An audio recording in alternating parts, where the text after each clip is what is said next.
duties when it comes to making sure that that office runs efficiently. There's monies that are out there that the city must collect. It's very important that we stay on top of this. The backlog is tremendous. There's money that's out there that has not come into our office. The municipal court judge has to be a full-time judge. The associate judge must be in full support so that they could protect the interest, they could penalize the violators, and those that need to pay come forward and pay. Our collection is very important at that level. Our municipal court is very important so it protects citizens from people that make violations and don't come forward. It's our responsibility as people that get violations that we go in, we face the consequences. Thank you, sir. Fred Santos, same question, sir. As far as the municipal court is concerned, I strongly agree with the proposition 15 that the city manager and the city council pick their associate judges, and that way they eliminate the qualifications of this candidate. As far as the associate judge currently, they do assist the judge when he is not able to be there, and I think that they do serve their most capabilities as an associate judge and do their work diligently. But as far as this proposition question, the city manager and council ultimately make the decision of who the associate judge is rather than the municipal court currently. Many of us do see the municipal court on a daily basis, whether it be traffic violations or other stipulants, but as far as the associate judge and this court, we need to have people in office that will make a just decision on who they elect and who they put in this office. Thank you. Thank you. Mr. Mendoza, same question, sir. Yes, proposition number 15, they're just changing the wording from the city manager shall select one associate municipal court judge, and the change will be the city manager shall recommend one associate municipal court judge, basically meaning that the city council wants more authority over the city manager, that they can recommend instead of selecting one. But I want to talk about one issue that concerns me, and that is the out-of-control spending for the city of Laredo. Right now, the city of Laredo has a $590 million bond debt, according to the Texas Bond Review Board. That is a state agency. And so, in this economy, we have to be careful with the people's money. When I go block walking, there's families that tell me that they're having a hard time paying for, their kids' college tuition because it's doubled in recent years. They're having difficulties paying for their kids' uniforms and school supplies. Families are having a difficult time, and they're tightening their budgets, and that is why I believe the city council should tighten theirs, and that is why I'm proposing a bond election ordinance. This basically what it will do is give the people the power to approve or not to approve the projects that the city council takes, and it will create long-term planning. That is something that is lacking currently with the city council. We need to make sure that we plan ahead and we move Laredo forward. Thank you. Thank you, sir. Next, same question to Manuel Arechiga, Jr. Thank you. First of all, I'm a businessman, and I know that we're going through some tough economic times currently right now.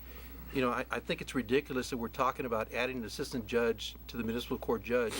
In my opinion, revenues are down, therefore, we should cut back. We shouldn't be bloating our departments. These fine collections is strictly, it's a regressive type tax toward the poor. The majority of the people actually have to go in and pay these fines. I think the city we're heading in a totally wrong direction if we're worried about creating revenue through the municipal court as far as fines. I think we should be focusing a whole lot more on economic development, employing our people, and moving the city forward. If we continue to bloat our government like we have in the past, we're going to get to the point that, with the unions and with the increase in pay raises, we're going to end up like a General Motors. We're going to end up bankrupt. It can happen to City of Laredo also. Thank you. Thank you, sir. And Mr. Martinez, you have a same question. Yeah, this is a pretty simple solution or answer to this question. The associate judge is merely an assistant judge. In other words, when the regular municipal court judge can't be there presiding over court, the associate judge will preside. Personally, I think this is a question that should be asked of the people running for municipal court judge, not for people running for city council. We do interact with them. But I want to talk about what I'm running on, which is cutting taxes. As the other candidates have stated, these are tough times. People are struggling. And each year, their taxes go up. Now, whether they go up by a tax rate increase or whether they go up because their appraisal values have been increased, they're still going up. We can cut taxes. And people ask me, how are you going to do it, Emilio? And, you know, there are at least 10 ways to do that, but the most important way and the most difficult actually is to have the willingness to do that, is to want to cut the taxes. I want to cut the tax rate. That's why I'm running. That is my platform. One of the first things I want to do is file a motion to cut taxes. And my proposal is a nickel. I've talked to the people of the district. They want their nickel back. So I want to decrease the tax rate from 63 cents per $100 valuation to 58 cents per $100 valuation. And that's where we can start. The best way we can control city spending is by cutting their budget, by cutting that particular revenue. And at the same time, we help our people. There's a lot of waste in the city budget. There's a lot of waste. Thank you. Mr. Charlie San Miguel, same question, sir. Yes, thank you very much. It seems like every other election we have issues that come forward that have to do with the charter. The charter is basically like a small contract that the people have with the city. It's a mini constitution, if you will. And the fact that we keep having to revisit it tells us that we need to look at this and realize that this charter is just too cumbersome. It's too long. You know, we at 18 years old we can vote. An average 18-year-old person should be able to read this charter and understand exactly what it means. Now, the charter, there's no enforcement arm. If there's something that's violating the charter, there's no enforcement there, and we don't deal with it until there is a litigation that comes forward. Now, if we look at this position with the municipal court judge,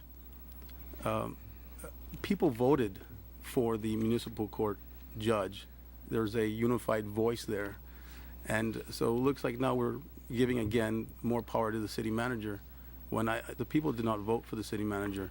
But it's important that we deal with this, but I think it's important that we clarify the charter for the common average person, for all of us to understand. Thank you, sir. Question 2 will be asked by panelist Noraida Negron to candidate Fred Santos. Thank you. My questions will deal more on your specific district, which is District 6, and some issues at City Council. The first question is, the City Council recently approved to spend approximately $18 million for the construction of a baseball stadium. What's your opinion on this matter? Thank you for the question. I think our economic times right now are very difficult, and I think we should postpone the building of this stadium. As far as the current status of the Broncos and their stadium where they were at their point in time, they weren't filling capacity, and I don't see a need right now to build this stadium. And if I were in council, I'd wish that we could backpedal and make this decision at a later date. I don't think our economic times in our city could take another burden just like the LEC when we have so much taxing and our debt that's owed on the LEC, and then bringing us with this baseball stadium. I think we need to just improve on what we have, tighten our belt, and be focused on what we have right now and look to a brighter future down the road. Thank you. Thank you. Mr. Javier Mendoza, same question. Thank you for that question. The City Council, when the Laredo Broncos were pushing this issue to be placed on a ballot, the talk was it was going to be about $6 to $8 million, and that was in the newspaper. It was in the newscast at night. I was under the impression, and I should have known better with this City Council, and I voted for it because I thought it would be something responsible. It would bring quality of life. But once it was approved, the City Council decided to run with it and decided to enrich, I guess, some of their political donors. And I'm concerned because now they're talking bigger is better. That's what they told us with the Laredo Entertainment Center, when they said we could not build a 5,000-seat arena because nobody would come. They said there had to be 10,000 seats, it had to have 14 suites, but yet they built it and nobody came. The only concert that is sold out this year was Shakira. Only one concert in this whole year. The arena is losing millions, and now they're giving us the same thing that they told us with the arena, with this baseball stadium, bigger is better. We can't afford it. I mean, the people are struggling. When I see them, when I go block walking, they're asking for help, but yet the city council thinks they know better. I believe the people know better on how to spend their money. It's their tax dollars, and I think we should bring back this to the ballot and let the voters decide an amount if that is their wish. Thank you, sir. Mr. Arechiga, same question. Okay. I'm totally against the baseball stadium. You know, like Mr. Mendoza said, it was proposed to be a $6 to $8 million project, and now it's ballooned to 18 to 22, 23 million. We don't even know what that figure is. It's obvious that private interest groups want the stadium built and will benefit from it. You know, we've heard the rumor that the Belmidas Group will benefit from the stadium. You know, the economy the way it is right now, you know, we have this sports venue tax. I think we ought to go I think we ought to take that extra money rather than build a baseball stadium, pay off the arena, and then go out for a vote and try to push the 4A 4B economic tax to push Laredo forward in the future economically. That Thank you, sir. Charlie San Miguel, same question. Yes, thank you very much. I don't agree with spending 18 million of your dollars, of your taxpayer monies to build a baseball stadium or a sports complex for that matter. Not right now. You know, I'm a big supporter of baseball and Little League. I remember when I could walk to to my baseball field for practice, and these baseball fields have been strategically placed in neighborhoods where it's convenient for people to walk to. If we are thinking there's an argument, well, it's for the little leagues and everything else, you know, yes, that's great, and I support that entirely. However, now people are going to have to travel a further distance to arrive at these fields, and right now is certainly not the time to do it. I support improving on the fields that already exist and maintaining them accordingly. I totally support that. Now, if we go and build this complex, that means we're going to tie more debt to the sports venue tax, and in order to convert it to either 4A or 4B, there need to be no debt tied to it. So what I would propose is that that council have discipline and wait. There's a strong temptation to want to use money. Whenever there's money there, they want to use it. But I propose that we need to be disciplined, wait, pay off the debt that's tied to the arena. Once that is done, then since there's no debt tied to it, then we can in fact convert it to a 4A, 4B, which is much more flexible. We can use it to bring industry and also to improve on the baseball fields. Thank you, sir. Emilio Martinez, same question. You know, if you check the records of City Council, I was against this dog from day one. I appeared for City Council, got 3 minutes, and I made arguments against it. It went in one ear out the other. Excuse me. When I was running, I was talking about listening to people, having me tell me their concerns. And their concern is out of control spending. This is a prime example of out of control spending. But here's the problem. The City Council hustled through on a deal on this. They already have a contract with the Ventura Sports Group. That's going to tie our hands. If we want to get out, it's going to cost millions of dollars. It was a bad beginning. They misled the public. And now they entered into a contract. There's very little we can do about it without costing more money. This is a bad situation. And the only thing we can do is just limit the costs. I last appeared in front of City Council, and they reiterated. They said, we said that there's a limit of $17 million on the part of the city. I want to hold them to it.